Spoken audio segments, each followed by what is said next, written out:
유두 신장성 검사라는 걸 할 수가 있어요. 그래서 이 검사를 통해서 짧은 유두인지 아니면 잘 늘어나는 유두인지 이것을 확인할 수가 있는데요. 이 검사는 조금 주의하셔야 돼요. 왜냐하면 유두 자극을 주는 거기 때문에 유두 자극을 주면 자궁수축이 발생할 수 있거든요. 그래서 조산의 위험성이 있는 분들은 절대로 하시면 안 되고요. 그리고 또 6개월 이전에는 시행하시면 안 됩니다. 하시는 방법은요. 유두와 유륜, 경계 부위에서 1cm 정도 떨어진 곳에다가 엄지랑 검지를 위치하고요. 유륜을 살짝 누르면서 잡아당기시면 돼요. 이렇게 검사했을 때 두 번째 사진처럼 유두랑 유륜이 동일 편면에 있어서 편평해요. 그리고 유두가 돌출되지 않는 경우를 편평 유두라고 하는데요. 만약에 유두 신장성 검사에서 이렇게 쉽게 잡아당겨지면 걱정 없이 문제 없이 수유를 하실 수가 있습니다. 그런데 이제 마지막 사진처럼 신장성 검사에서 유두가 튀어나오지 않고 오히려 더 깊게 들어가는 경우가 있어요. 이거를 이제 함몰 유두라고 하는데요. 이때 유두가 일부분만 함몰된 경우에는 손가락으로 잡아당겨서 교정을 하실 수 있고요. 아니면 유두 보호기를 이용해서 모유 수유를 하실 수도 있습니다. 성공적인 모유 수유를 위한 세 번째 팁, 올바른 젖물림. 올바른 젖물림을 하는 것은 굉장히 중요하고요. 아기한테 빠는 거는 본능적이에요. 하지만 모유 수유는 엄마와 아기에게 모두에게 연습이 필요합니다. 지금 머릿속으로 모유 수유, 젖물림을 한다고 좀 상상을 해보세요. 어떤 그림이 그려지시나요? 엄마가 아기의 머리를 잡고 입을 벌려서 엄마 젖을 물려주고 계신가요? 아기 입장에서는 어떨까요? 지금 엄마가 주도해서 엄마 주도형 젖물리기를 하고 계신 거거든요. 이렇게 되면 아기 입장에서는 젖물리기가 제대로 되지 않아요. 그러니까 진행이 안 되니까 계속 멈추고요. 엄마 젖이 점점 싫어져요. 빨고 싶지가 않고요. 그렇게 되면 엄마 입장에서는 수유를 할 때마다 통증이 생겨요. 무력해지고요. 점점 모유 수유에 대해 부정적 인식이 생기면서 단유를 고려하게 됩니다.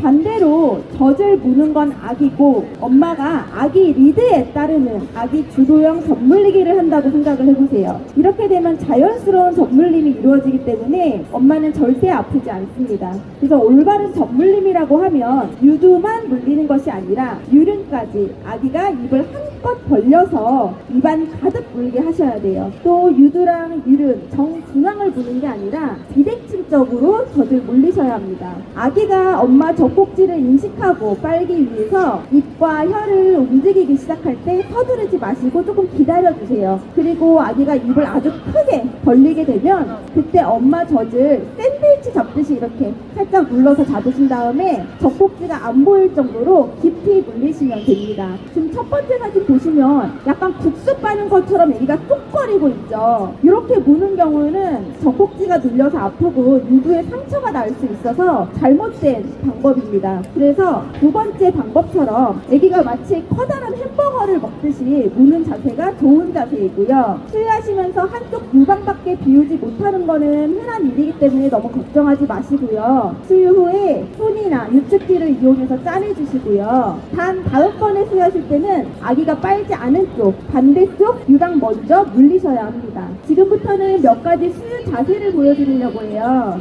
지금 보시는 요람식 자세가 가장 일반적인 수유 방법이고요. 아기 머리가 엄마 팔에 위치해 있기 때문에 힘이 적게 들고 아기도 엄마도 편안함을 느끼실 수가 있습니다. 이 젖물림 하실 때 보통 손은 C자형으로 유방을 많이 잡으세요. 엄지손가락은 유방 위쪽에 두고요. 나머지 네 손가락으로 유방 아래쪽을 받쳐서 지지를 하시면 됩니다.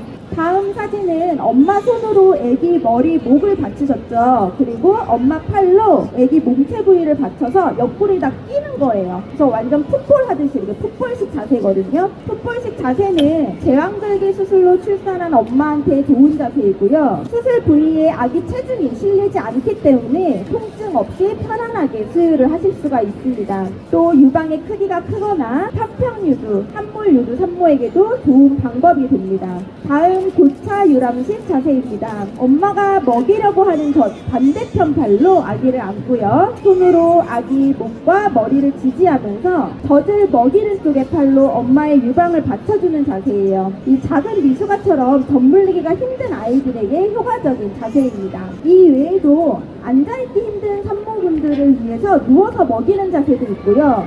또 젖사출 반사가 심할 경우에는 엄마가 아예 등을 대고 누워서 아기를 그 위에 올려서 엄마 배와 아기 가슴이 이렇게 맞닿게 하는 엎드린 자세도 있습니다. 이 모유 수유를 하시다 보면 유방에 다양한 문제들이 발생하고 또 이 문제들을 겪게 되시는데요. 이 정상적으로 분만하고 한 2, 3일 정도가 지나면 젖이 약간 이렇게 부풀어 오르는 듯한 느낌이 있어요. 그리고 뭔가 가득 찬 느낌도 있고요. 그러면서 조금의 불편감과 부종이 나타나는데요. 이거는 정상적인 거라서 생리적 유방 우려라고도 합니다. 하지만 유방이 매우 크고 단단해지면서 통증이라던가 열감이 느껴지고요. 발적, 화끈거림, 그리고 모유가 잘 나오지 않고요. 엄청 많이 불편하고 부종이 있다라고 하면 이것은 바로 병리적 유방 우혈입니다. 그래서 이런 경우는 유관이 막히고 조직 손상의 가능성이 있습니다.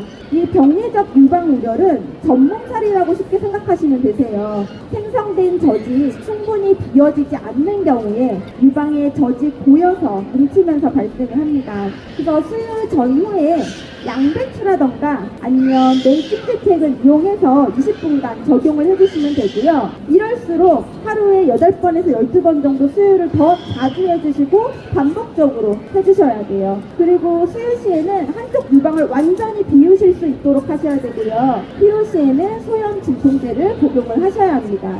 유방 우려 시에 양배추 사용법 알려드릴게요. 양배추의 푸른 잎을 씻어서요. 시원하게 냉장고에 보관을 해주세요. 그리고 수유 후에 적용을 하시면 되는데요. 이때 생양배추를 유방 피부에 직접 닿게 하시는 거예요. 옷 위가 아니라 피부에 직접 닿게 해서 한 20분간 적용을 하시고요. 잎이 흐물거릴 때까지 적용을 하시면 됩니다. 그 이외에도 얼음팩이나 아니면 수건 냉찜질팩을 사용하실 수가 있는데요. 수건 냉찜질팩은 집에서 만드시면 돼요. 수건에다가 물을 묻혀서 도넛 형태로 만들고요. 비닐봉지에 넣어서 그대로 냉동실에 얼려서 보관을 하세요. 그렇게 해서 준비하시고 얼음팩이나 수건 냉찜질팩을 적용하실 때는 반드시 옷을 입고 옷 위에다가 적용을 하셔야 됩니다. 그래서 이 두 가지는 피부에 절대 직접 닿지 않도록 주의를 해주셔야 합니다. 성공적인 모유 수유를 위한 마지막 팁입니다. 모유 분비 촉진 방법. 이 산모님들께서 가장 많이 궁금해하시고 질문을 주시는 것 중에 하나가 모유가 잘 안 나와요. 모유양 어떻게 늘리죠?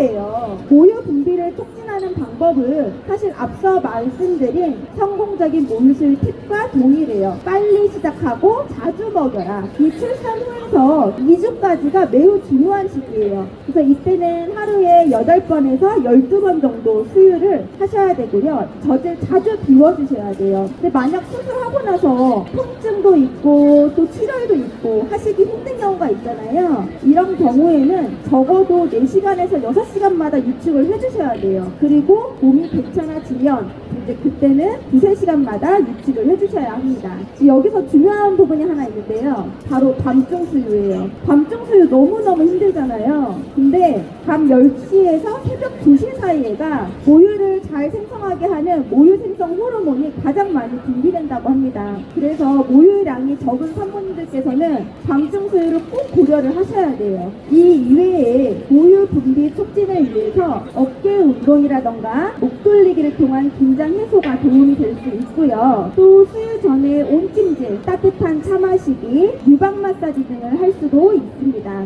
제가 지금 이 자리에서는 유방 마사지나 유축 방법에 대해서는 설명을 드릴 수가 없었는데요. 저희 일산병원에서 매 분기별 산모교실이 진행되고 있습니다.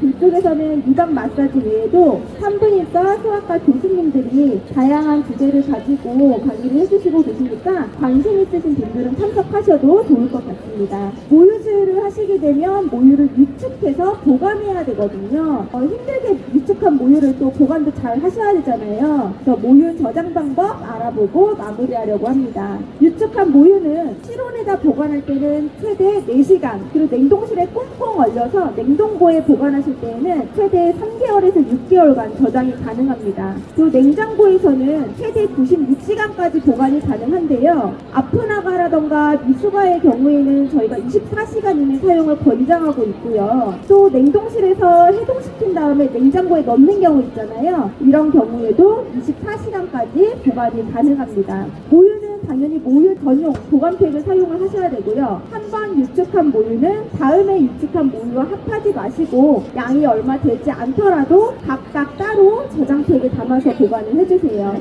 그리고 모유를 냉동고 안에다가 얼려서 저장하실 경우에는 집에서는 냉동고를 계속 여닫잖아요. 그러면서 온도 변화가 있을 수 있거든요. 그래서 문 입구에다 보관하지 마시고 냉동고 안쪽에다가 조금 보관을 하셔야지 길게 보관을 하실 수가 있고요. 또 냉동했다가 해동한 모유라던가 아니면 해동증으로 지금 완전히 얼지 않고 살아있는 상태인 모유는 다시 재농동하시면 안 됩니다. 저장팩 사용하실 때도 좀 주의하셔야 되는데요. 저장팩 사용할 때 봉투 입구 여닫아야 되거든요. 이때 손가락이 들어가지 않도록 이렇게 팩을 비벼가지고 여실 수 있도록 하셔야 됩니다. 네, 이 모유 수유를 시작하시다 보면 많은 산모님들이 여러 가지 어려움을 부딪히시곤 할 거예요. 이 젖이 생각보다 잘 안 나올 수도 있고요.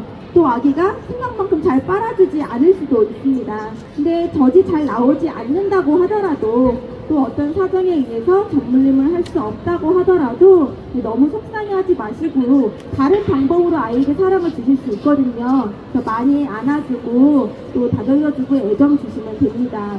저는 오늘 모유 수유에 대해서 강조를 드렸지만 모유 수유 하시려고 노력은 하시되 너무 그것 때문에 스트레스 받지는 마시라는 얘기 꼭 전달해 드리고 싶고요. 저희 일산병원은 어머님과 아기의 건강한 미래를 항상 응원하겠습니다. 감사합니다.